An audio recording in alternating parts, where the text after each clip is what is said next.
We are very happy to have Mr. Girish today with us. Um, Girish is currently working as a senior manager at COEP's Bhau Institute of Innovation, Entrepreneurship and Leadership. Graduated in electrical engineering from SRTM University, Nanded. Um, he has more than 13 years of professional experience in various global IT service companies like TCS, SecureView Systems Private Limited, and CMS. He led teams, especially in enterprise security and risk management, and information and cyber security. He passionately have volunteered in entrepreneurship development for more than 8 years. Currently, he is looking for overall incubation, entrepreneurship, education program, outreaching, mentoring, and support programs for startups. So, as you can see, that he has a vast experience in the area of startups. So, we are very much looking forward to your talk. With now, I now invite Girish for your lecture. Girish, Yeah, thank you, Abhishek. Am I audible? yes, you are audible. And my screen is also visible, I guess. Yeah, your screen is visible. Okay, great. So, very good morning to all of you. And uh, in this pandemic situation, in this currently COVID-19 situation, all are stuck up at home or maybe in the colleges for some time, and we are leveraging this particular period to enhance ourselves as well. So why not to take on this particular program to enhance our knowledge and skills in the entrepreneurship development as well. Yesterday, I was listening to our eminent guest of honor, Dr. Anil Sahasrabudhe sir and Dr. Monica ma'am, as well as the uh, director of MNIT and the key faculty members from this particular background. And I was uh, actually overwhelmed with the culture that has MNIT brought in the Jaipur, which is the emerging startup hub. Similarly, at Pune, we also have kind of a startup hub, which is, you can say, sort of established startup hub because of the automotive industry, because of the software industry, which has been tried the path in the Pune city.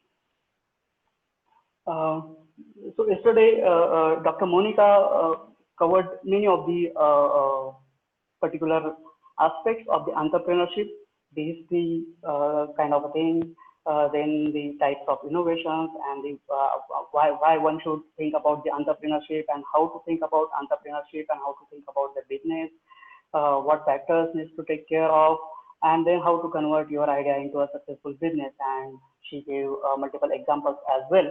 And really thank to Dr. Monica because that made my job much easier actually. Because today I am also going to put some examples, put some facts in front of you, which will I hope will able to clear your some of the concepts and give you the better foresight of this particular entrepreneurship development phase. So I will start with some background with this particular entrepreneurship from the country, India, then the concept, going into the present scenario and talking about the future. And then I will explain about a little bit about Bhau Institute as well. So please bear with me. So we live in a country where nowadays we are hearing a lot about the startups and startup India and the make in India kind of a word.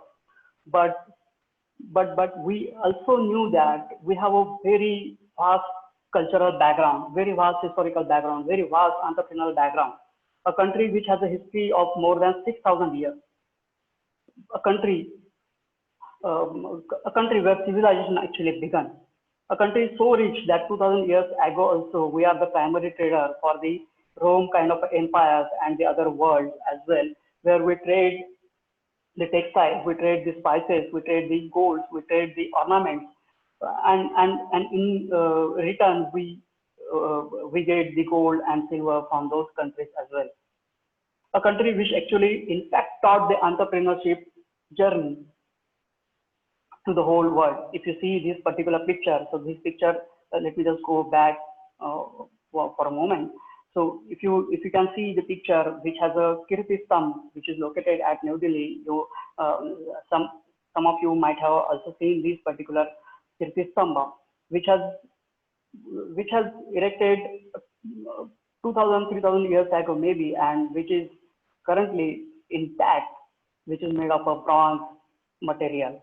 So we taught such kind of a science, which we taught such kind of a technology and entrepreneurship to the world in background. These are the ornaments that we had taught the world to make, how to make it from the gold and the other elements as well. This is the the Kashmiri shawl, which has been made from the pashmina kind of a goat. And these are the spices which has been actually traded by us in the world, in every corner of the world at that time actually.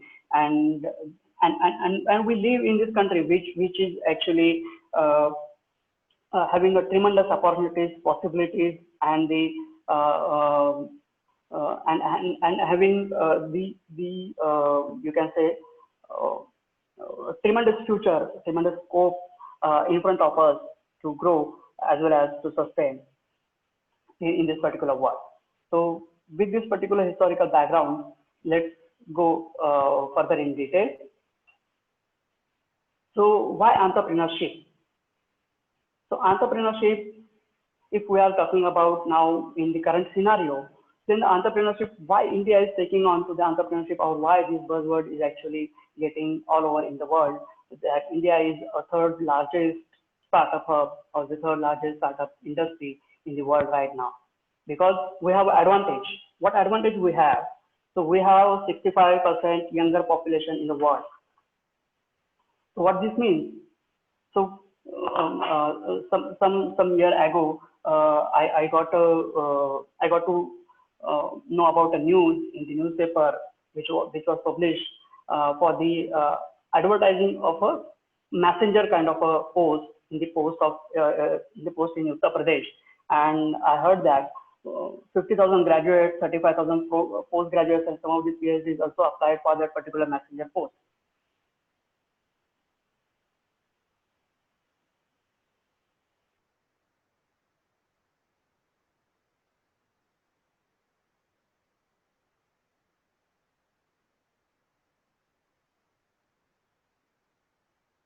Very bright scope to take ahead this particular entrepreneurship journey and make it to the world. Yes, always self-employment. Yes, entrepreneurship is the best self-employment. As you all very much aware about that, the education system which has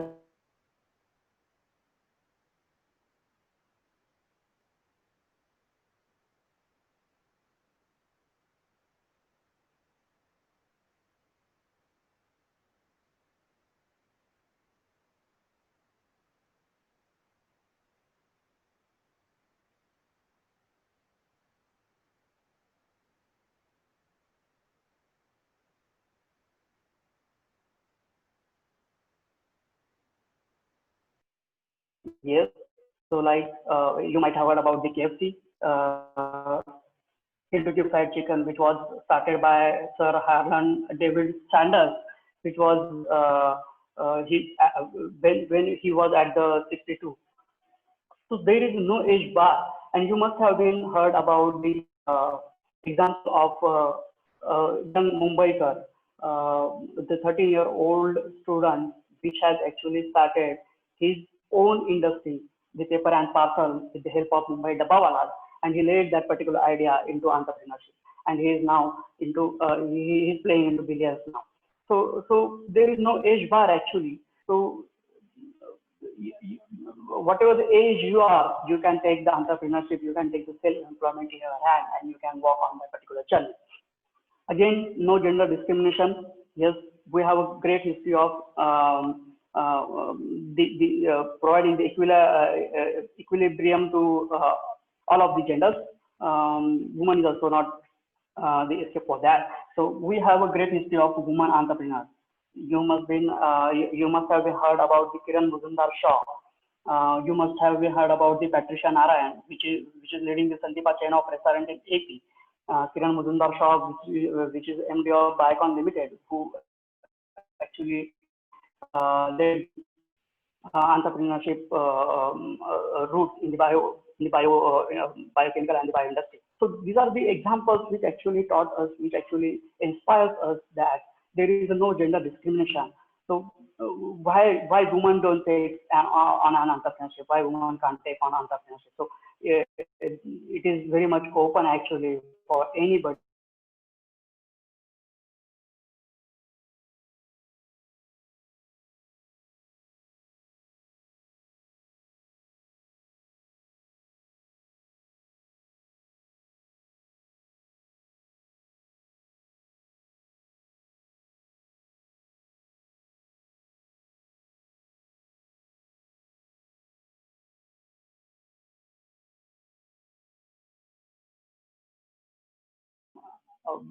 In the academic industry as well, like he says, then technology business incubators from DSP, Atal Incubation Centers, Atal Innovation Mission, NITI Aayog. So these all government factors, these all government domains are actually playing a very great role in fostering this particular entrepreneurship field in this country. And that is how it created a tremendous opportunity. That is how it created a tremendous possibilities that one can think of entrepreneurship right now at any kind of age, whether he is a male or whether he is a female, or she is a female, that is not a barring question. So whenever, whoever wanted to take on entrepreneurship, then there are tremendous opportunities and tremendous possibilities are there in this particular entrepreneurship journey. Yesterday, Dr. Monica also told about the qualities of entrepreneurs. What actually that particular entrepreneur has to think for. But there are certain common myths that we can actually we are actually hearing from in any corner of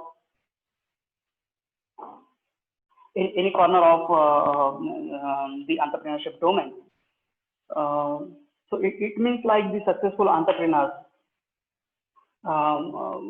need the abundance of money. Not necessarily. You might have heard about Dhirubhai Ambani, which is a great example of having nothing in hand and then started a business and then created his own empire.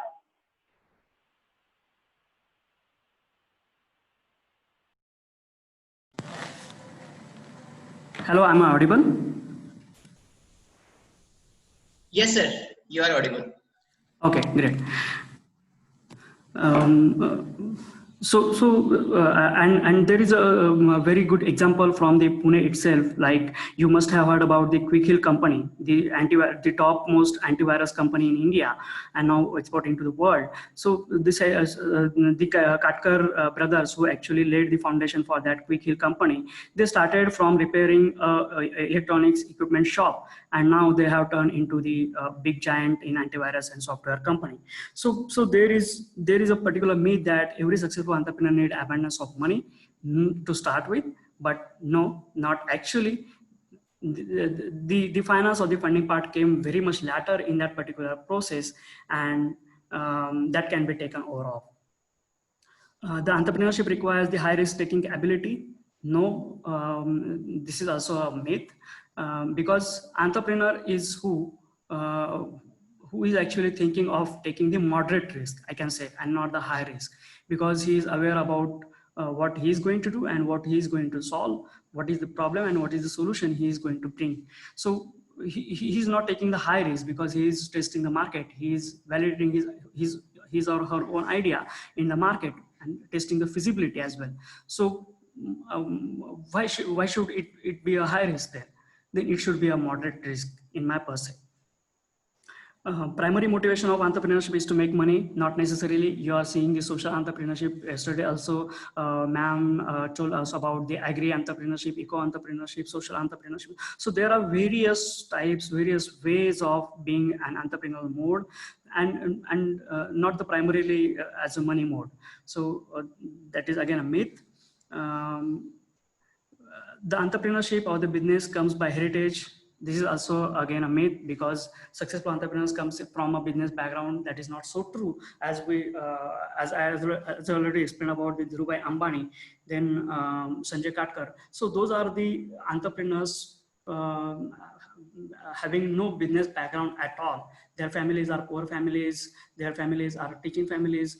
But we have such great examples. We have such successful examples in our country that there is no successful there is not necessarily actually having a successful entrepreneur having a great business background, and there are born entrepreneurs, not necessarily, like I have already explained some of the examples here, like Bill Gates, like Steve Jobs, if you can see in the world as well. So there are the few examples like Bill Gates and Steve Jobs are also, which are not born entrepreneur.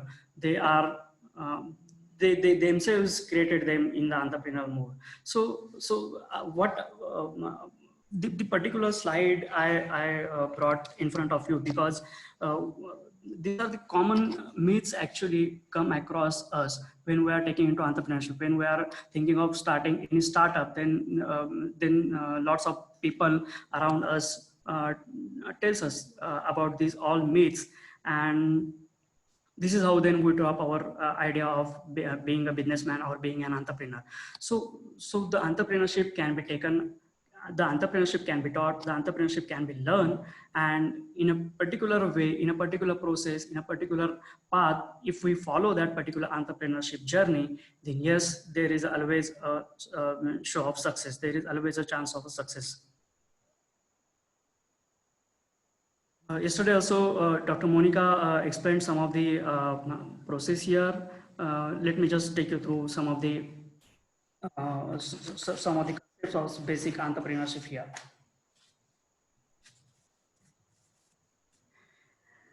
So the very first stage of your entrepreneurship journey is the idea.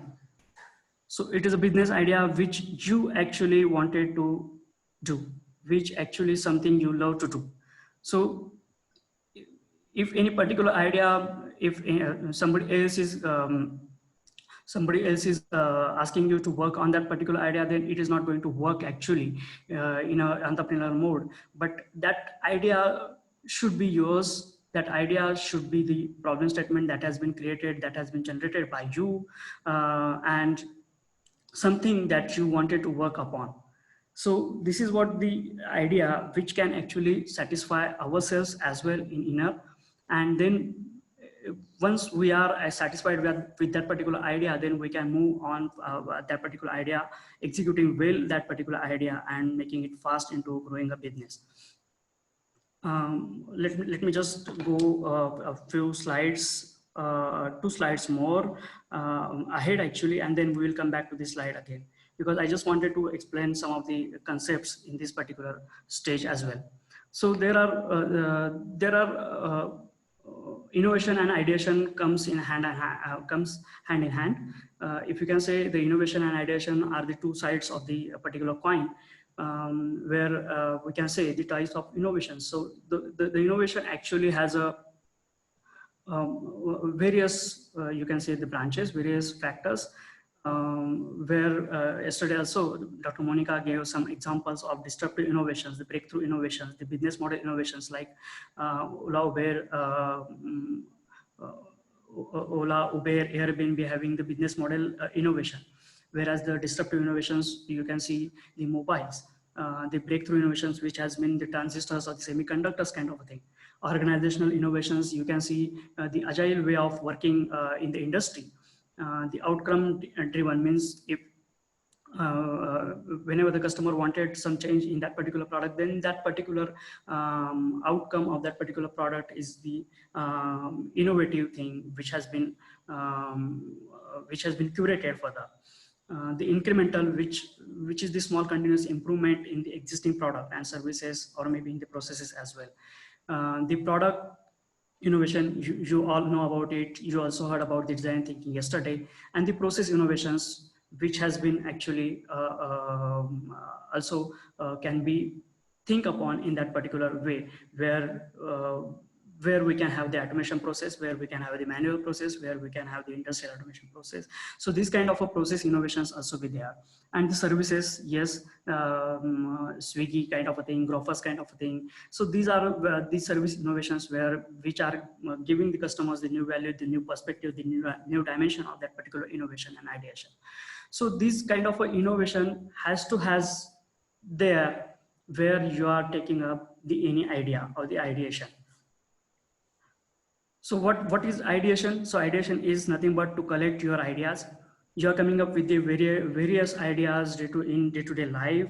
You are talking, if you are talking with your friends, you are talking with your colleagues, you are talking with your professors or the seniors or the juniors, then you are you talk like, अरे मेरे पास बहुत सारे ideas है, मुझे ये idea है, मुझे वो idea आया है. So the most important task here is to collect your ideas, to write down, to scribble. Whenever the idea is coming into your mind, then just scribble it down. Let it be a silly idea, let it be a silly question, let it be a silly problem, but yes, do scribble down. Then observe in your around, observe in your vicinity, observe in your area, what are the problems, what are the opportunities are there lying down. I will come to some examples later on as well, but let me just finish on this particular slide. And when you observe the particular problem, particular challenges there, then you have to pursue that particular challenge or the problem continuously, persistently. So persistently, if you are following that particular problem and solution, then yes, you are going to hit on that particular solution and the idea. Then sharing that particular idea with others. There is another common myth actually, that why I need to share my idea with others plainly. But here is the clue actually. If you are sharing your idea with others, then you might be having some other dimensions, getting some dimensions to that particular idea, getting some thinking caps on that particular idea, getting some advices how to tackle the coming challenges, coming solutions in that particular idea. So sharing an idea is always a better, because you never know that particular idea is going to be work in the other way as well. To have that particular idea going forward, then you have to have some plan in there, like a business plan. So if you might have been aware about the business model canvas as well. So in business model canvas, what we do, we create the plans. So if A plan is there, then if A plan is not working, then how to think about the B plan, how to think about the C plan. So there should be some of the plans where we can think of the ways of nurturing that particular idea.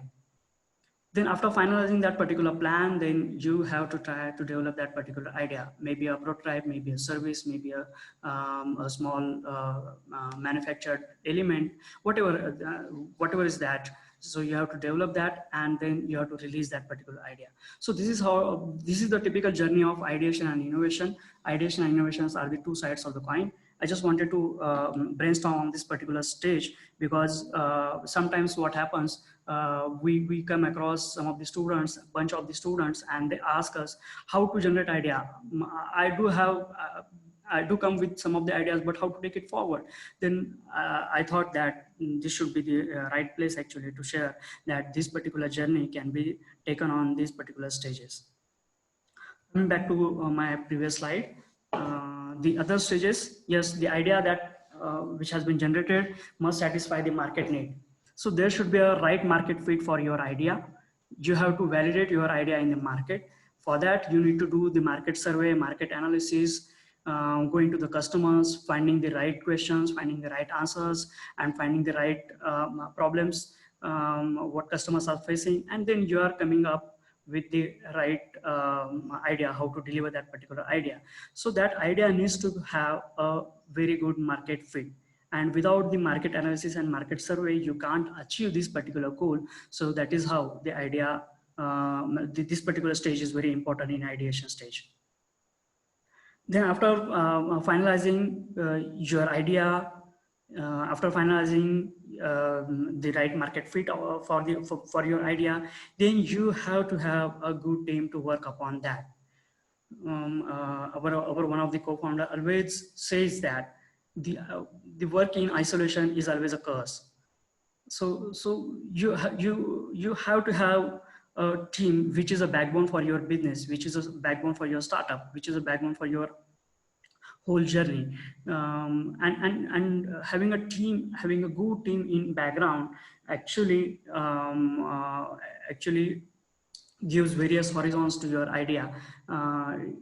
It actually paves the road for the new ideas as well. And always a good sounding team is a backbone of yours, backbone of any idea or any business.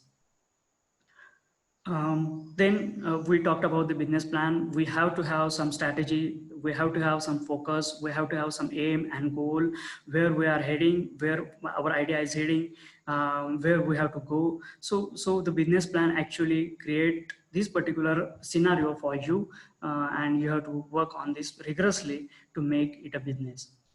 Then in this particular journey, you may be requiring a guiding hand somewhere at some point of time. So if you're a student and you are not having an idea of how to take this particular idea into a business stage, so you might be requiring the technical mentoring, you might be requiring the business mentoring, you might be requiring the prototyping, you might be requiring prototyping mentoring, you might be requiring how to sell it, how to market it, how to capture the business development area of that particular idea or the challenge or the solution. So the guiding hand will be required for you, which can become in the a role of maybe your teammate, maybe your co-founder, maybe a mentor, maybe a board of director, maybe a board of advisors. So there should be a guiding hand which actually can help you out through that particular journey, which can ease your problems or ease your path in some way, which will be helpful to lead a successful business for you. And yes, there is the stage where you require you require a finance for your startup. You require a funding for your startup. You might have been started with the bootstrap. You might have been started with the money you have bought from your family or the friends. But in some point of time, whenever the question is coming for the scaling up or the growing up your business, then you must need some finance support, some funding support from the investors, from the investor side. Then you can obviously have to take that particular help and grow your business. So this is a typical, this is not mandatorily, but yes, typical chain of entrepreneurship process, where you can take your students or where you can take the raw ideas from the students and guide them how to develop your particular idea into a successful business. So this might be a very good guideline where you can ask your students to how to lead particular idea into a business. Coming to the last part of this particular ideation and innovation stage, if you can see the images in front of you, so that particular having a great success story of building a successful business. So when your idea is coming into a reality, then it gives you a satisfaction as well, and it also creates a business way. It also creates the earning ways for you, where you can see on the left side, you can see the woman carrying out the typical handas and going into the searching of water. In many part of the India, we see this particular picture in summer. The most of the time of the housewife actually goes into this particular tedious job, that take handas, go to the river, go to the well, then and draw the water and then come back to the home. So most of the time, like if you are working for 8 hours in a day, then almost 3 to 4 hours are going in this particular tedious job. Then somebody has come up with this particular problem, this particular challenge, how we can solve this challenge. And then you can see on the right side in the picture, they have provided this particular innovative product which has been implemented right now in various villages in rural India. So whenever there is a right context for your idea and you are filling up with that particular right content, then the right concept comes in the reality. So, so whenever you are thinking about any idea and the challenge, then you have to think about the right context, giving the meaningful right content. Definitely, surely we're going to have the right concept in the reality, and your business will definitely survive here, sustain here. So if such are the reasons, if such is the simple process, if such is the easy process, and if such is the context that we had, then what are then why should we wait actually? And there are more reasons for us to start our own businesses as well. I will explain those particular reasons in the later slide. So, but we are now at this juncture where we have to think of starting up somewhere with our own ideas, with our own business, with our own startups, not to wait for that. So what is the present scenario? What are the ample opportunities that we are having? Like I already explained, the India is having a demographic dividend, which is a very good, huge opportunity. Let me just grab some of the statistics. Yeah, so India is a country of, you have heard about that 1.3 billion people, which is the world's second largest population, and India's population has been expected to serve as a huge asset for the country in next few decades. And as I already told that 65% is a young population, so we are the youngest country by age. So we have ample opportunities to work on some of the challenges, some of the problems, some of the solutions, and the world is actually looking towards us to come up with those particular opportunities to conquer on that. India is a home to major players across the entire value chain with rapidly evolving external ecosystem. We have 1,000 plus R&D and global innovation centers, global research centers in India. You might have heard about the GE, Mercedes-Benz, Siemens, and for name a few, those all giant players, those all world-class companies, 500 Fortune companies having the innovation centers and R&D centers in India. So we have a good strength, we have a good you can say the backbone for these particular research centers, the mind, the talent. So why not to take the benefit of having those particular R&D and GIC centers in India, and then we can, yes, absolutely develop our own as well. India has been ranked the third biggest startup hub in the world. Yes, after China and US, we are the one who is the biggest startup. Then Europe, Germany, and Israel comes later in that particular chain. But yes, we are the third biggest startup hub in the world, which is actually a good opportunity for us as well. Like yesterday also, Dr. Monica presented some NASSCOM report. I do have some NASSCOM statistics for you in the latter slides, but yes, we have the number of advanced technology startups increased by 50% from 2017 with data analytics, AI, artificial intelligence, AR, VR, that is augmented reality, virtual reality, IoT technology stack, Internet of the Thing technology stack, India stack operations, blockchain kind of things. So these particular deep tech technologies are not limited to any particular domain. Now it is going to be a multidisciplinary domain kind of a thing. So there is a plenty of opportunities to drive the business with these particular deep tech technologies. So there are opportunities, yes, for sure. Then the startup ecosystem is becoming more global. Indian startups may, in both B2B and B2C categories are expanding to the other markets and competing with the global giants. And they are making actually the world to come towards us. More tier 2, tier 3 cities are emerging as startup hubs. We have heard about, yes, somebody has raised the hand. Any problem? Hello. Yes. We can have the questions at the end of the session. So whoever has question, maybe he can type in the chat section, or he can ask at the end of the session. Yeah, that would be better actually. You can continue, Girish. Yeah, thank you. So more tier 2, tier 3 cities are emerging as startup hubs, and more experienced professionals are taking entrepreneurial route. Like you have known about the 4 biggest metros for entrepreneurship stalwarts like Mumbai, Bangalore, Delhi, Chennai.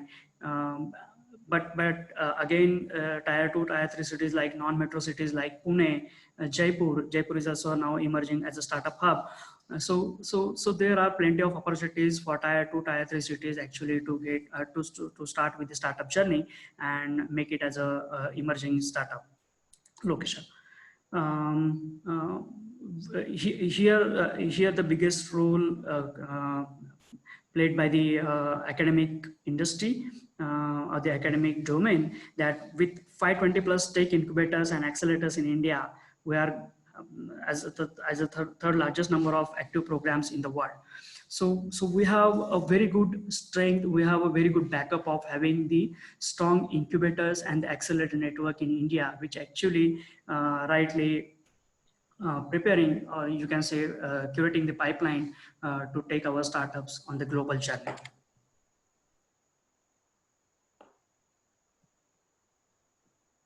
This is the latest NASSCOM report, which is giving a snapshot of Indian startup ecosystem. The number actually speaks itself a lot. Almost around 9,000 of startups incepted during 2014 to 2019 in a 5-year. Overall base growing rate at 15% year on year. So this is a tremendous, you can say, rise in the startup world, and that is how we are the third largest startup hub in the world. So there are plenty of opportunities, and we can see from these particular statistics. In 2019, 1,300 plus, more than 1,000 startups has been added in that particular portfolio. In 2019, 7 unicorns has been added. That is the highest number actually that India has produced about the unicorns. And now we have total 24 unicorns are active in India. I am very proud to say that 2 unicorns are from Pune itself, Icertis and Jua. So you might have heard about both of the unicorns. So yes, we have the plenty of potential to be a unicorn. So why not take the chance then? The total funding received by startups in 2019 is $4.4 billion. So there is a lot of investment opportunity as well. Yes, the growth rate is 18%.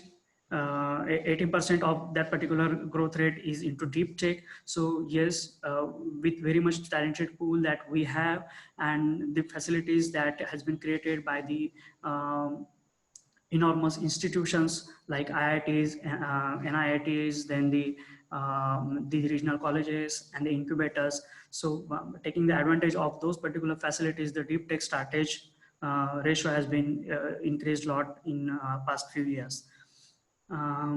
We have almost 400 active institutional investors.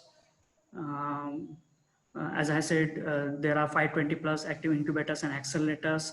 And as we say, we already talked about that the entrepreneurship is not about the self-employment, but creating the employment for others as well. So 60,000 directly new jobs has been created, and 1.3 to 1.8 lakh indirect jobs has been created by these particular startups. So if we wanted to take our economy to the trillion side, then yes, there is a lot of scope, there is a lot of opportunities with the startup domain and the startup fraternity that we can grow ourselves.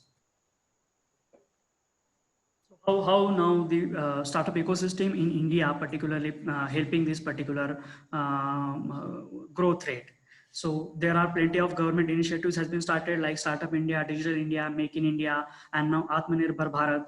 A couple of days ago, you must have heard about the decision taken by the Ministry of Defense that they are banning actually some of the imported items, like number of imported items. And they wanted our Indian substitutions for those particular items. So paving the way for the Atmanirbhar Bharat or Startup India or the Scaling Up India. These are the government initiatives which actually helping us, the people, to think of about having own business.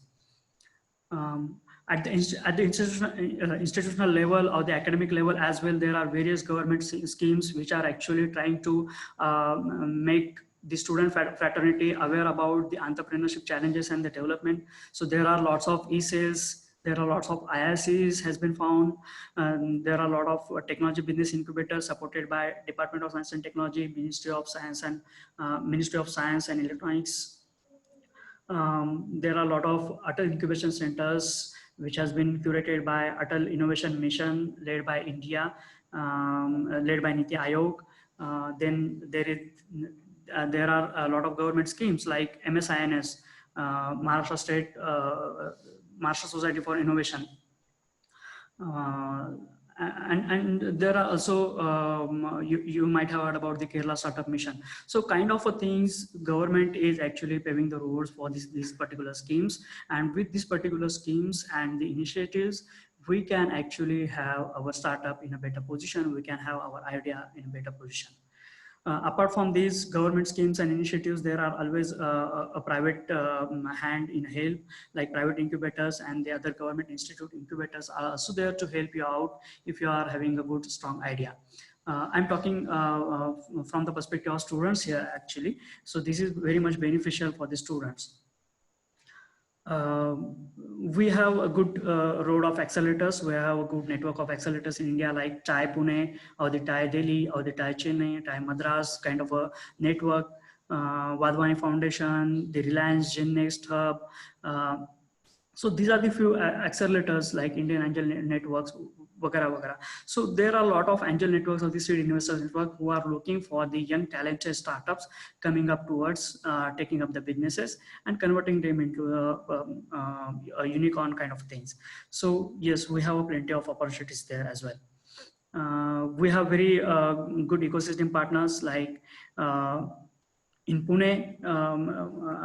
I have particularly taken this example for Pune actually. In Pune, we have a very good ecosystem players around Pune.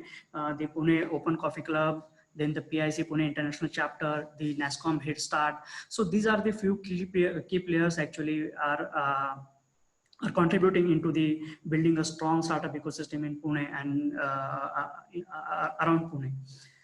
So we can find out such kind of ecosystem partners in our cities, in our location as well, and we can try to build a stronger ecosystem. This is not going to be working in isolation is not going to be work. So we have to have coexist with each other. So we have to develop such kind of ecosystem which actually grow into a coexistence.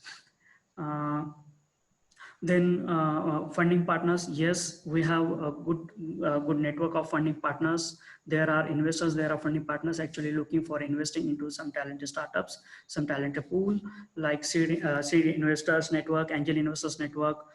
We have a good scheme of government funds as well.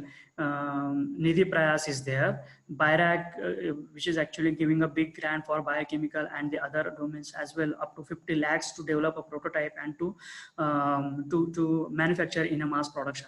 SIDBI kind of a bank initiatives are there. 100X, ION, TiE Angel, these are the venture capitals which are actually helping us and the ecosystem to develop a funding capital for the coming startups. So yes, there is a good startup ecosystem which is actually backing up to the new ideas, to the bright ideas.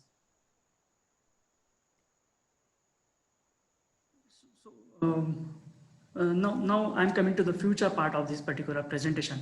So what we have learned in the history that we were entrepreneurial in nature, but due to some mid-crisis, you can say, we lost that particular tantrum. Then we are again on the track of the startup journey, the journey in the present scenario right now, backing up with lot of efforts. And what is the future for our startup country as well and the startup ecosystem as well?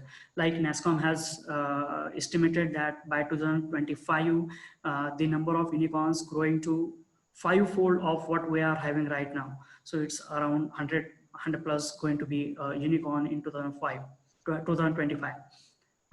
The valuation is going to be threefold what we are having currently, like up to 400 billion. The direct jobs has been created. Currently, it is up to 430K, but it is going to again threefold of this particular time. And indirect jobs is also going to be fourfold of this particular time. So in 2025, there is a huge expectation, huge growth has been expected by NASSCOM as well and the other Indian stalwarts. So yes, there are a lot of opportunities in the future coming up towards us. So we have to leverage this particular opportunity. We have to tap this particular opportunity to take this journey on. This is a particularly slide I brought, I thought to bring in front of you because you mostly dealing with the students, you mostly dealing with the academia here. Creating a good blend of the active trends and what is the past knowledge, what is the knowledge you are imparting to the students is very key and the crucial thing here. So what are the top 30 technologies in the next decade is coming up? This is also given a snapshot by NASSCOM. So if you can blend your syllabus, how these particular technologies, how your students can work on these particular technologies, how the project can become out of these particular technologies. So that will be a very good, you can say the founding stone for that particular startup journey of those particular students. Here are the examples of like AI, IoT, the mobile blockchain, sorry, robotics, then the immersive technologies, cloud computing, nanotechnology, cybersecurity is also an emerging field. 3D printing is there, health tech is there, quantum computing is there. So there are lots of advanced technologies which are actually related with our syllabus as well. But we have to think about from the new perspective of the new dimension of those particular syllabus, how to blend with these particular new technologies and guiding our students to be an entrepreneur, to create the jobs and not to seek the jobs only. So we have a very high growth rate since 2014. This is a particular snapshot that that actually suggests that currently these are the training industries where these all particular technologies can be accumulated. The education, the edtech platform, the fintech domain, the mobility, the transportation, automotive industry, and the health tech. And the medium growth has been reported in the several domains like retail, real estate, enterprise, food and food tech industry, SCM and logistics, travel and hospitality. So there is a very good opportunity to grow ourselves, to grow in the future in these particular domains. So why not take the chance right now and start with this particular journey.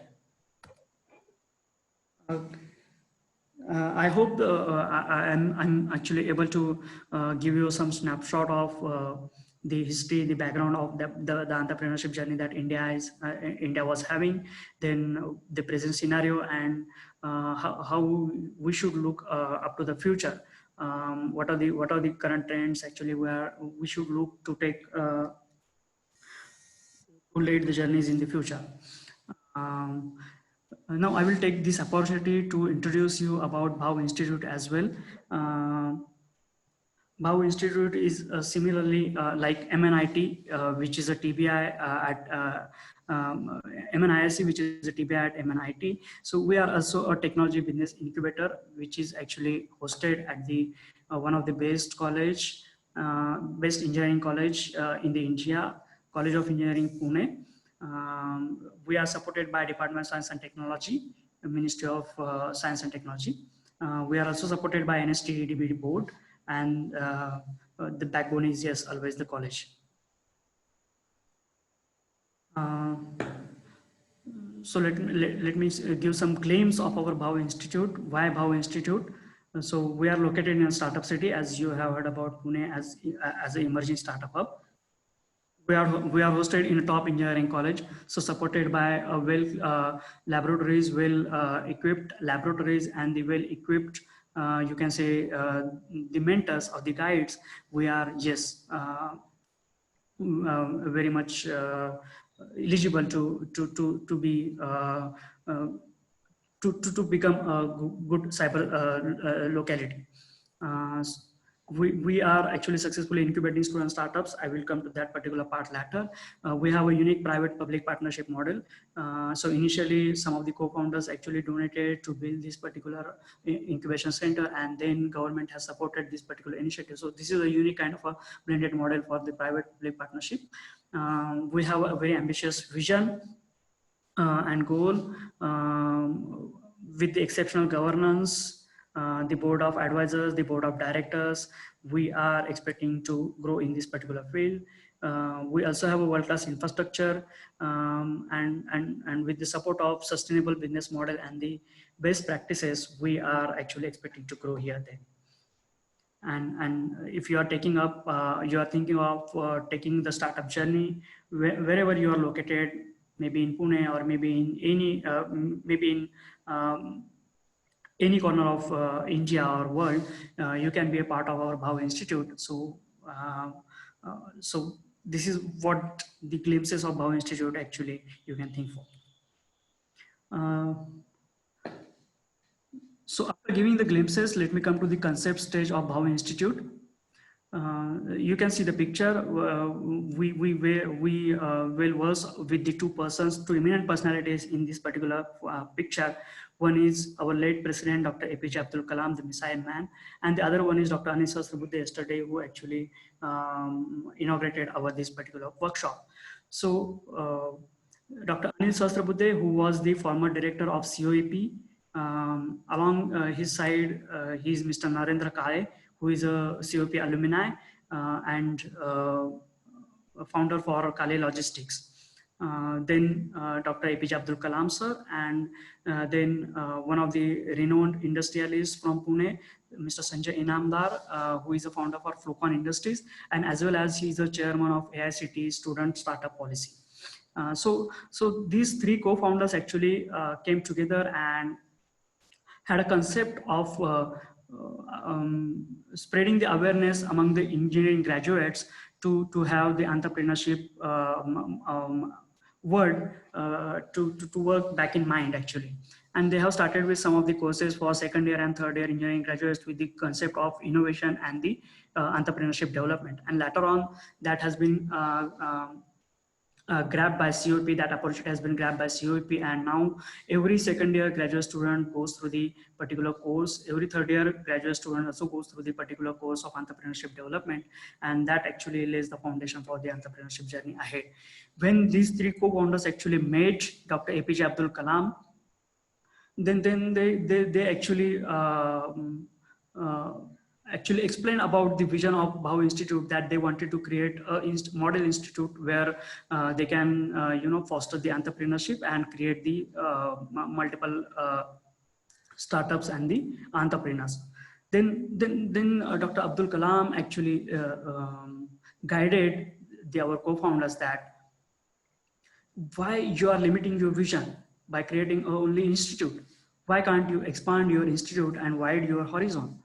You have to create multiple such institutions or the models, so that the entrepreneur fold can be a multiple of times.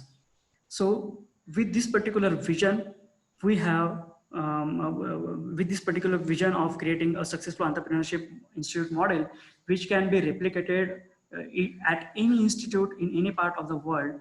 We are actually trying to fostering this for particularly changing the India for better. You must be wondering about what Bhau means. So in our Marathi vernacular language, we call it as a big brother, as a Bhau. So whenever you comes along with some of the problem, or whenever you wanted to try some new things, then definitely you goes to your big brother and you try to discuss with him, you try to take advice of that particular big brother. So here the Bhau is also the same, having the same concept, that being an elder brother in the entrepreneurship development. So we are here to help like a big brother to you. So anybody if having a idea to take it wanted to convert that into that particular idea into a business, then yes, we are there to help like a elder brother, like a bow. As a TBI, Technology Business Incubator, we have some sector where we are focusing on to develop the entrepreneurship culture. One is IoT technology stack. As IoT technology stack is comprising of augmented reality, virtual reality, blockchain, and kind of technologies. Cybersecurity, yes, our one of the biggest focus is cybersecurity.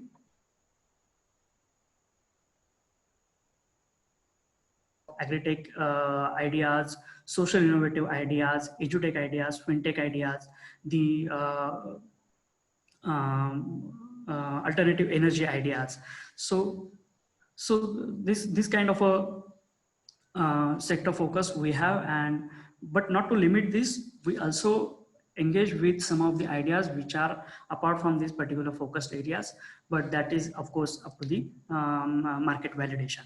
So primarily we are working in this 4 sector focus. Then how we works, we have a 3 great pillars. We have a learn pillar where we are actually planning to have some training courses, short-term training courses for the innovation, entrepreneurship, and leadership, which can actually give the good guidelines, give the good conceptual knowledge, and wide our thinking caps. So we are planning to have some of the short-term training certificate courses to actually spread the awareness and to widen the knowledge horizon. Incubation is the main focused area where we have some of the modules, where pre-incubation is our one of the module where we take that particular raw idea from the concept level to the business plan level. Mostly the students actually falls in this particular category. Then we have a full incubation infrastructure support. So we have a you can say the co-working space kind of a infrastructure here where you can sit in this particular campus and you can start with your business here. We have shared facilities, common facilities like the conference room, meeting rooms, the maker space, the technology labs, the internet, the auditorium for the workshops and the seminars.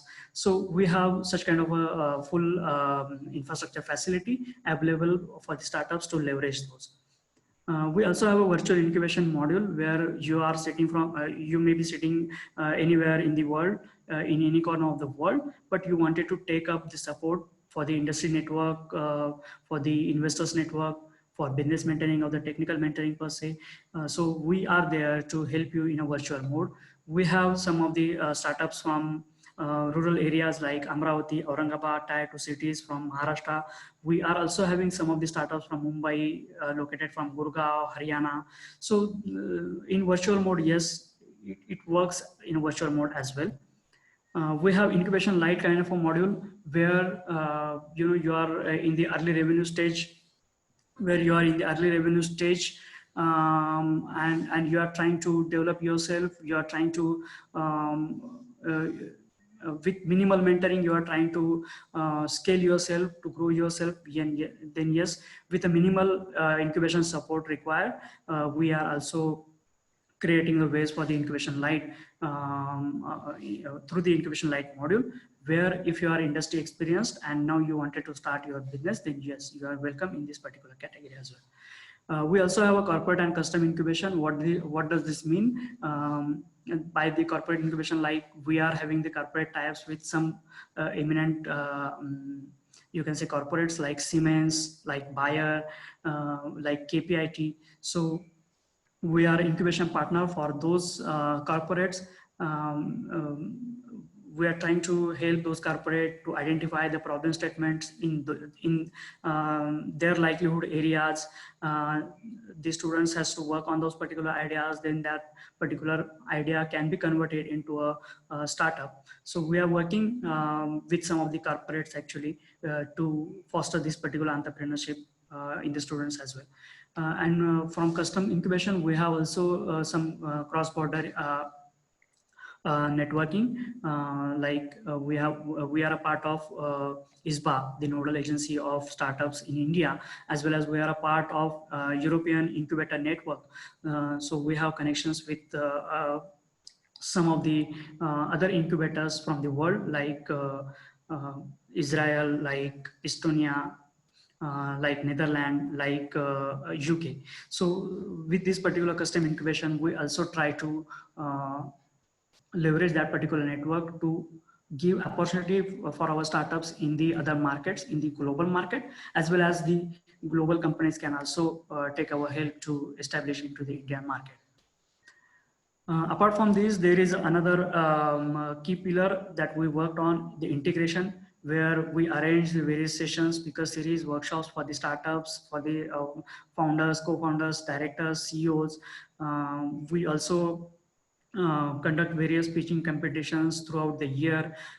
Just now we have completed our one of the incubation call where we received 84 applications through various part of the country, and now we are finalizing, we are shortlisting the candidates to whom we can actually support. We also conduct the mentoring hours, the periodical mentoring hours with some of the industry stalwarts, industry experts. We also conduct the demo days with the corporates, with the other stakeholders of the industry.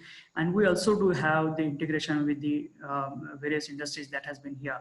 Like you knew about that Pune is based in auto cluster or the auto manufacturing, automotive hub, as well as the software IT hub. So we are having a close coupling with these particular industries as well to give some of the key input, key insights to our startups. So this is how on the three pillars we as a Bhau Institute working in this Pune startup ecosystem. To give a snapshot of what we are having right now. So we are supporting about almost 60 plus startups right now. Those are in the various domains you can see. IoT blockchain, we are having 23. Healthcare, in healthcare we are having 7. In grassroots and social innovations we are having 16. In cybersecurity we are having 3. In e-vehicles we are having 5, and in non-thrust particular areas we are having 13 startups. The second graph shows from the incubation type perspective, and the third, which is the most important, actually showing the startups from the revenue perspective. So we have the mix of startups right from the concept stage, which are actually developing the prototype, concept stage, the prototyping stage, and then earning the revenue more than 4 crore. So this is how the startup diversified. We have a startup diversified portfolio in our domain. 57 of the startup founders are studying or have started immediately after their graduation and post-graduation. So what does this mean? So we are also open for anybody. Though we are hosted in the campus of College of Engineering, CUEP, but we are also open to other students, the students from other colleges, the common man. So this is how we are actually growing in this particular domain. So we have been approached by the students from other institutions as well, and we are helping them out to grow their startup. So the number of startup raised by or approached by the students has been increasing. We also have 12 startups who are actually filed, who have patented ideas of the product, and 10 more startups are there in the pipeline of filing the patent. So total 22 out of 67 will be of having the patented ideas. Since the last couple of years, we are supporting these all startups. Now the 12 startups are in the acceleration stage, now in the growth stage, and I'm pretty much sure that in very soon they will be getting accelerated. We also has a mix of founders, like 43 startups are having from the urban background, whereas 7 startups are from the rural backgrounds. So we are also trying to help the rural fraternity. We are also going towards the rural India. like we are collaborating with the polytechnic colleges, diploma colleges, or the ITIs to bring upon some of the talent, to bring upon some of the brightest ideas that those students are having at the rural side, and they wanted to make it to business level. So we have collaborated with some of the colleges in the rural area, and we are trying to handhold them to convert their startups into the successful businesses. As we are well versed in the COEP, about 13 of the startups are the COEP or the COEP alumni startups. Yes, the culture is growing in the college as well. This is a few logos of our startups, or you can say the snapshot of our startups. Some of the startups has received a good grant from the government, like Mediasha. You are seeing the Mediasha. Mediasha is one of the healthcare startup. Actually, developed a Fracto 8 kind of a instant fracture splint and got the big grant of 50 lakh rupees from Government of India to develop that particular product further. Robolab Technologies is one of our one of the key startup. Flightbase is also one of the key startup. Thingsha Foundation is a social innovative startup. Brahmansh is also a import substitution startup. So these are having you can say a nutshell of what kind of a startup we are having right now in our portfolio. So we are having 60 plus startups in our portfolio at different stages. Special to mention about in this COVID-19 areas, these pandemic areas, our eight startups actually, we are very proud actually that our 8 startups have been tremendously worked.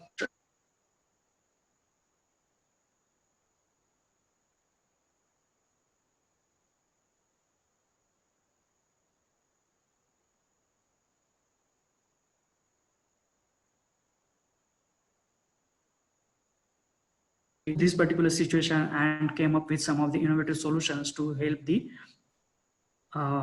community and the society in this particular pandemic situation.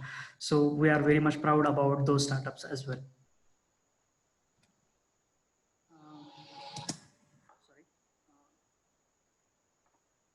Just a minute, I just wanted to run a video. I just wanted to take a pause for a bit before going to the questions. I will run the video for your understanding, and then I will take the questions. Meanwhile, I will take some pause for taking water. Thank you.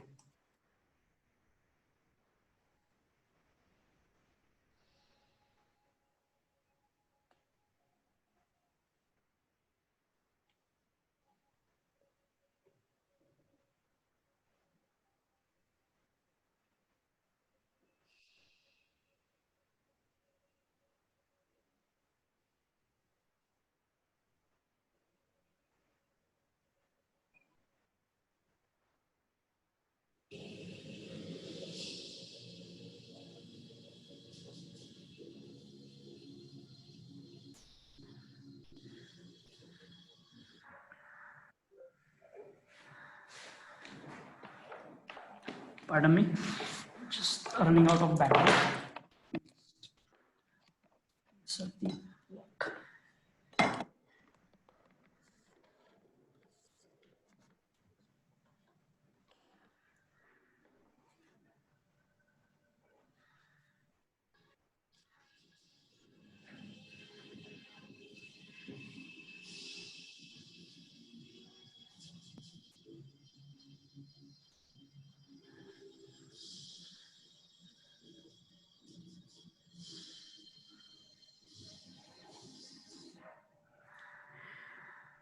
So this is in a nutshell about Bhau Institute. If you wanted to reach us, we have mentioned our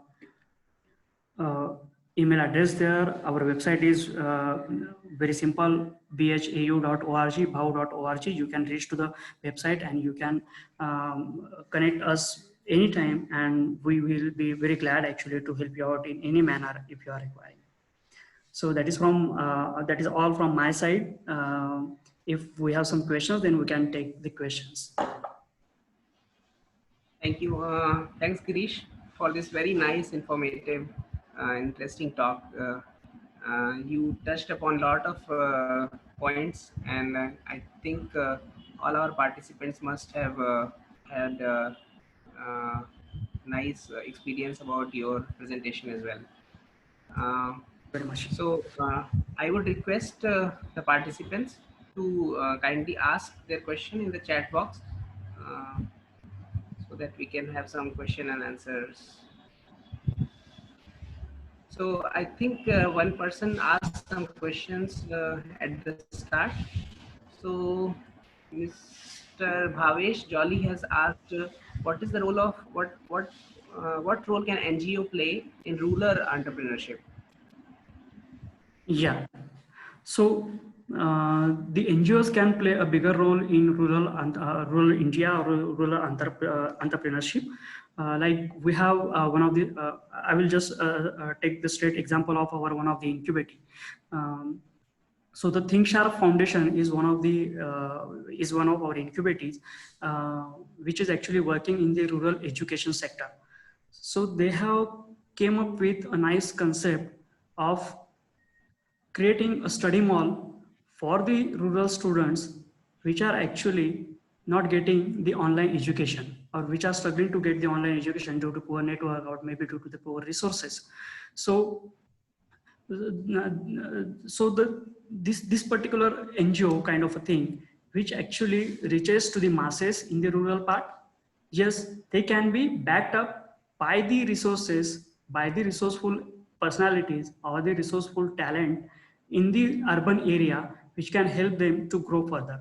Like we can raise the fund, we can crowdfund that particular NGO, we can give them the technology hand, we can give them the technology expert, and then they can grow eventually in the particular area. The subsequent questions or the correlated question is like, why policies and schemes launched by Government of India failed for providing self-employment and to raise standard of living in rural areas. It's not actually about failing of that particular schemes or failing of that particular policies. It is about the failing of execution of that particular policy or schemes. So there are various stakeholders plays the role in this particular policy and scheme execution or the implementation, and it happens. So you won't be having a smooth journey ahead on the road. So there are there are going to be some potholes. So likewise, there are some schemes that might have been failed, but unless and until you have tried upon that, you never know it is going to fail. So from this particular failure learnings, actually we have to learn what not to do. So that is how maybe some of the schemes got failed. Maybe some of these policies has been turned down by the rural sector of India. But yes, there are certain policies and the schemes which are actually benefiting the rural India as well as the, I can say, the backward class of our society. Like you might have about Dickey, the association who is actually who is actually playing a very big role to support the entrepreneurs from the backward class domain. They are funding them. They are giving them the various schemes under the Stand Up India policy, and they are making them to be an entrepreneur on their own. So there are some schemes that are actually growing in the particular rural part as well. But there are, yes, you rightly said, there are some schemes who might have been failed in particular time, in particular execution duration. So that is going to be there. Everyone cannot win actually, and every policies cannot be justified as well. So we have to try upon those particular policies and schemes as well, and we have to learn from failure schemes, failure policies, and we have to make the other policies in such cumulative ways, in such collaborative way that their chances of failure is going to be minimal. How we can minimize that particular chances of failure. We have another question from Mr. Kamlesh Madhavi. He's saying that he has a lot of students with excellent ideas about startup. So he's asking, how can we, how can they contact you, and shall they contact you directly for that? Yes, absolutely. As I said, we are very much working in the virtual mode. We are trying, we have already collaborated with many of the IIScs and the colleges in the rural Maharashtra part. Uh, uh, we are also open to have some of the collaborations in other region of India as well. You can connect directly to us through our website bow.org, or I'm just typing my email ID in the text message box, so you can note it down and you can connect me directly.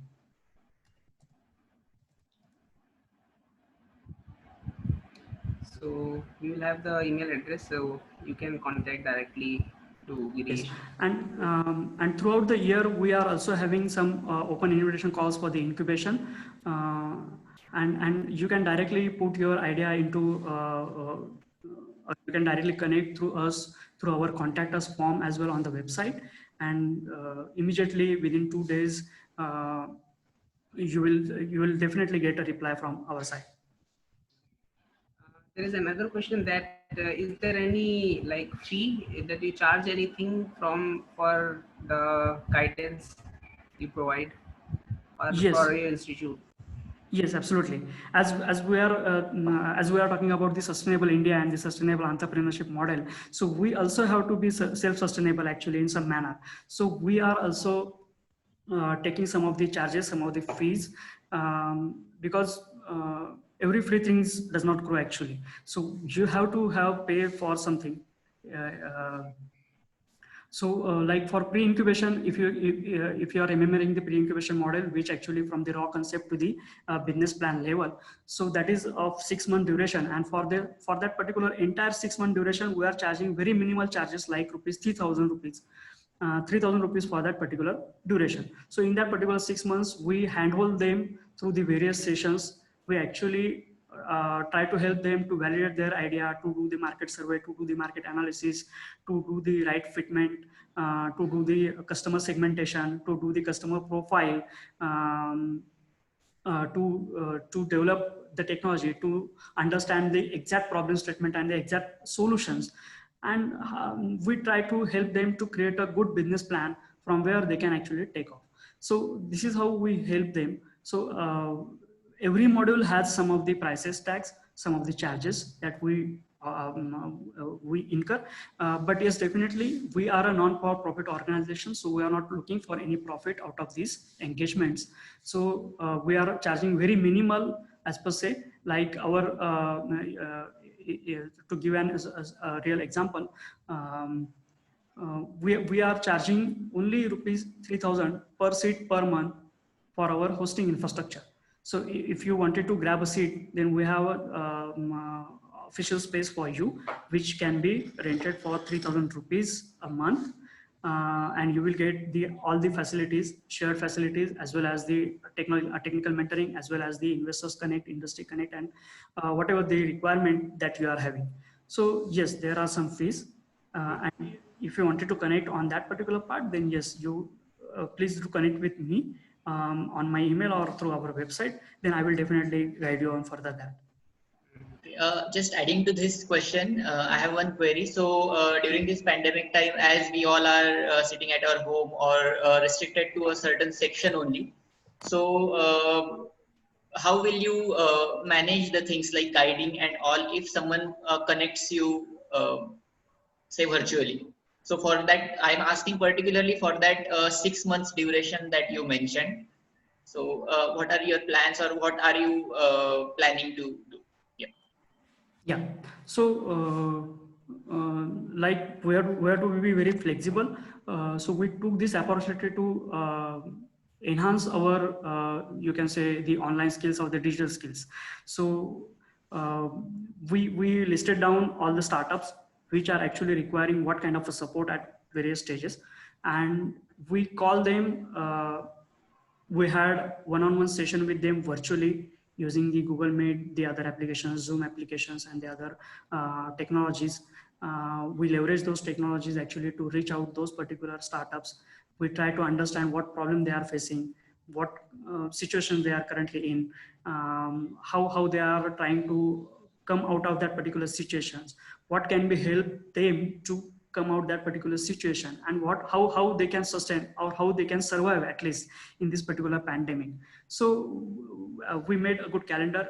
Every day we had 3-4 meetings with our startups, and after 3 months again that particular cycle rerun, and we guide them through the virtual sessions. Now from this last July, actually July 1st week, we have opened our incubation center as well. So few of the startups are coming in physically in our institutions as well.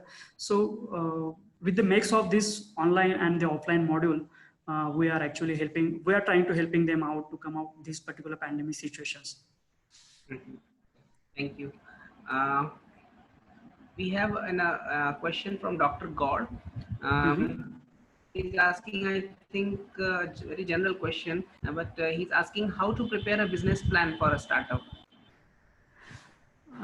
Right. So business plan comprises of all those stages that I have been described in my particular session. So you have to have an idea which is actually a good market fit. So you have to do the market analysis to create a niche problem statement for you. There should not be 2-3 problem statements. There should be a niche, a particular problem statement that you are working for. And that will actually avoid the lot of confusion in going ahead. So getting your problem statement, getting your market fit, getting your market analysis, market survey in the place will actually lay down the foundation stone for your idea to take it further. The component of business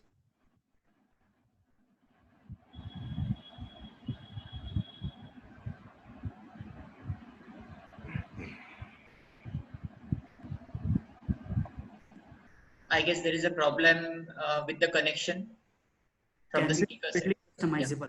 Yeah. So these are the particular things that you need to think on that particular from that particular problem statement or from that particular technology point of view. And your business plan is comprises of all these particular segments. Then you have to identify your customer and the consumer. Yesterday also Dr. Monica differentiated the customer and the consumer segment. So a lot of people or a lot of students, I can say, get mixed up with this particular consumer and customer segment. So we have to guide them how your customer, who is going to pay you, who is going to use your product. There is not necessarily who is paying for your product is using your product. So you have to understand that particular scenario. You have to understand the customer segmentation. You have to understand the consumer segmentation. You have to also understand what is the revenue model is going to be for that particular product or the technology. How you are costing that particular product and technology. How you are costing your service. How you are how you are actually going to sell that particular product or the technology, whatever the idea you are having. So these all things are taken care in the business plan. So we are helping the startups from the raw concept to build the business plan, going through all these stages and come up with particular business model which can be helpful them to take on the actual business level. So these are the particular stages actually which can be built in the particular business plan.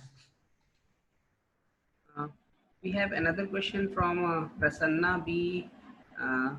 Gundwade. He's asking, during NGO initiatives in rural areas, I think he's trying to ask what are the issues related with NGOs trying to work in rural areas? Like what are the bottlenecks? What are the problems they face?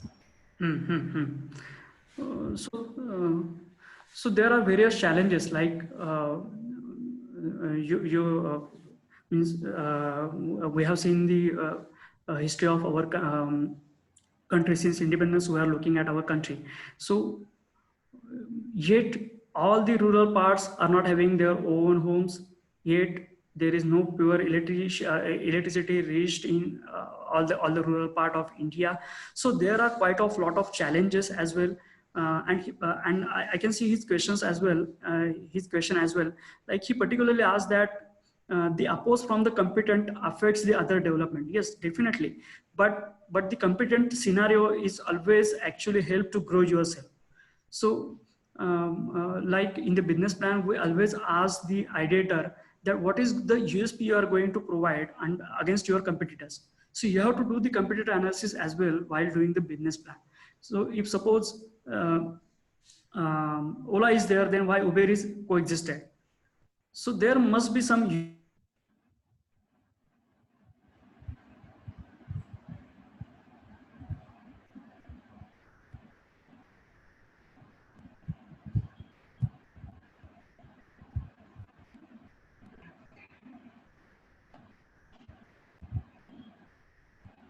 Let's wait for Girish audio to come back. I think he has some issues. Till that time, I'm posting the link for today's attendance, for this session's attendance. Yeah, that you can do. Actually, I had already made, but you can also put the link. Yeah. Shall I do it or? No, I have done it. Okay. I think we have lost Girish. Maybe he will Yeah, reconnect. he has come back.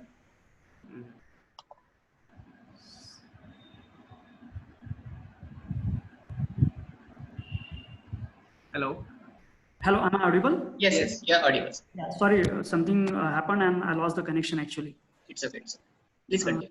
So yes, the competent or competition environment actually always help to grow yourself. So you have to look from the positive aspect of that particular side. We have another question from Mr. Patil. He's asking that do you analyze business models and give insights into it? Sorry, could you please come again? Do you also analyze failed business models and give Yes. insights into it, why it failed? Yes, absolutely. So we do periodical review, and some of the startups actually closed down in this particular 2 years journey. We also analyze why those particular startups has been closed. Initially, we thought that idea might be a market validated idea, but it is not having a scalable potential. So it actually eventually limits their own business growth. So that particular startup is not going to scale, then it is not going to grow himself or grow that particular startup. So there are some case studies which are actually you can say a failed startup case studies. There are always otherwise also the various reasons actually for failing of that particular startup. Like some of these students actually you might be having you might be know about that. Knowing about that, the students who are actually thinking of developing any particular idea, but they are not sure about going on that particular path because there are some family pressure, there are some academic pressures. So initially they wanted to try to develop that particular idea into a business, but later on, due to some pressures, they try to find a job. They try to plan to go for higher studies. Then this eventually fails that particular startup. In a way as well. So like this, there are always other dimensions to fail a particular startup as well. So yes, we are also doing the failure analysis of those startups. We are also conducting some of the competitions in the colleges or the college festivals that you have to come up with some of the failed businesses like Kodak one, or you can say the Ambassador car one. So why those particular businesses failed? Why Nokia actually could not grow? So these kind of challenges you always can give to the students, and you can also analyze those particular models which actually help you to do the further nurturing of your existing startups. So that will actually help your startups to grow in a way. We have another question from Mr. Pinjari. He's asking, being in a government polytechnic institute, what are the initial steps that has to be undertaken to start an incubation and entrepreneurship center regarding funding or approvals or trainings they have to give? Right. The first of all, you have to start within the college campus itself. You have to create such environment for the students and for the faculties as well, that they should think from the entrepreneurial way and not from the job seekers way. So once you create such environment in your campus, then eventually it actually grows. Like I said, the BHAU was initially conceptualized in the college campus from the two courses actually, which was actually created for the students to make them aware about the entrepreneurship development and the innovation field. So likewise, you can also have some of the courses, or you can also have some of the industry visits, or you can also have some of the tie-ups with the such existing entrepreneur incubation centers. Like we do have some of the collaborations with government polytechnics as well as the ITI colleges. So we go there, we actually help them to foster that particular culture in the college. We conduct some of the workshops, some of the sessions, some of the seminars for those students, how they can actually think of entrepreneurship in their journey, how they can think of creating jobs, how they can think of taking their ideas into business levels. So with such small steps, you can always start. You can always start with some of the courses, some of the training sessions, some of the workshops, some of the seminars, and then eventually you will get to know how to proceed further. Then there are some of the government schemes that actually helps, like IICs. Now, IICs are actually a good initiative provided by MHRD, and you can be a part of that particular IICs. They have 2 calls in a year actually to apply for their IIC membership. So you can apply there, you can be the member of that particular IIC, and you can have that IIC center at your college. And then eventually that has an academic calendar which can actually grow that particular culture in your environment. Apart from that, in Maharashtra, we have Maharashtra State Innovation Society, which actually also works in a similar way that MHRD IICs are working. So MSINS actually collaborating with top of the universities like Shivaji University or the Pune University, and they are creating the Center for Innovation Linkages and Industry and Innovation and Industry Linkages. So they are trying to gap the bridge between the academic and industry, you can say. And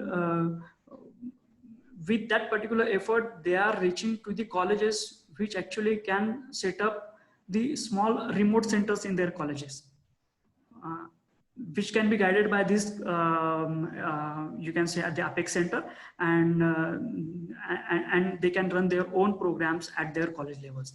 So yes, the government polytechnic colleges are very much actually can do.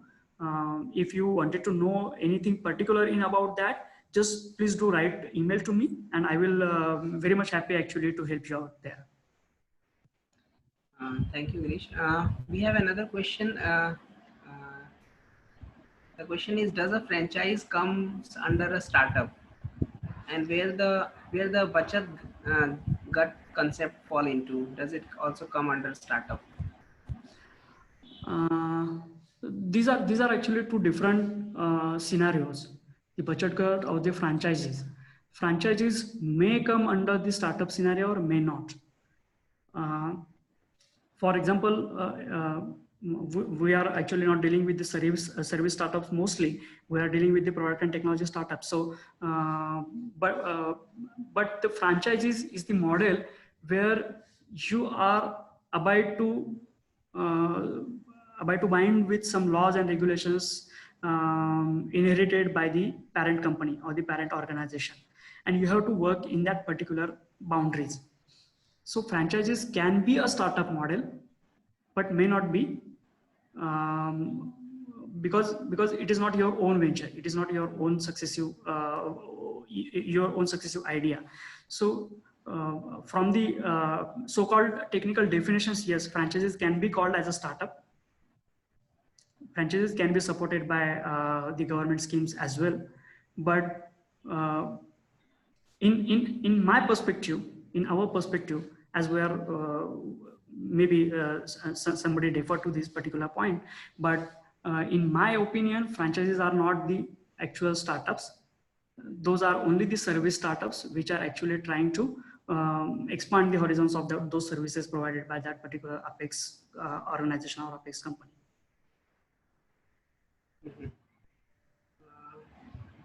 I think you have answered many questions, And I thank you for giving such an informative and interesting talk. I think all our participants must have liked your presentation, and also thank you for giving such detailed answers to all the questions.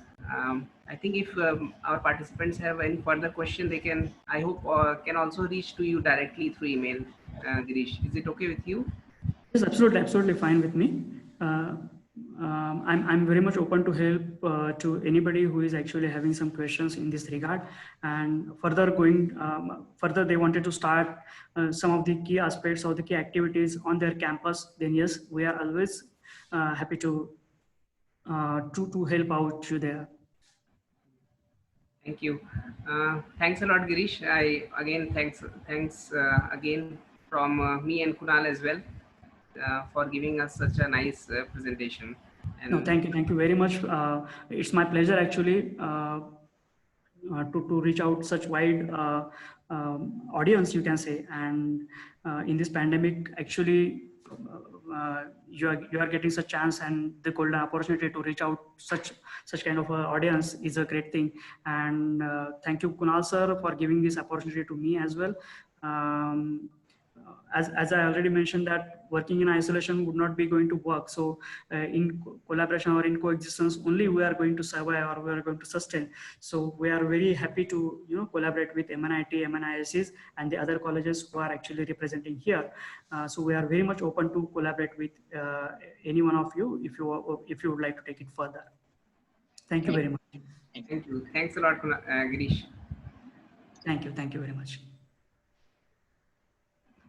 So for the participants, we have floated the attendance list, attendance link. So it will be active for next few minutes, and you should fill this attendance form.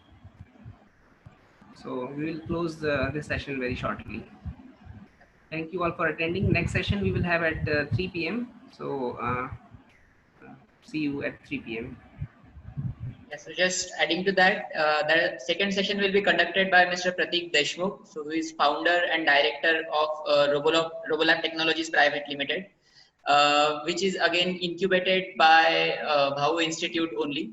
So we will meet at 3 p.m. sharp on the same link. So you will have to use the same link details to join the meet. Thank you very much, Dr. Kunal, for this information as well. The audience might have get the chance to actually look into the real example what we are supporting out now. Yes, sure. Thank you very much. Thank you. Thanks. Thank you, Girish. With this, I will take your permission to leave. Yes, please. Yeah. Sure. Thank you. Thank you.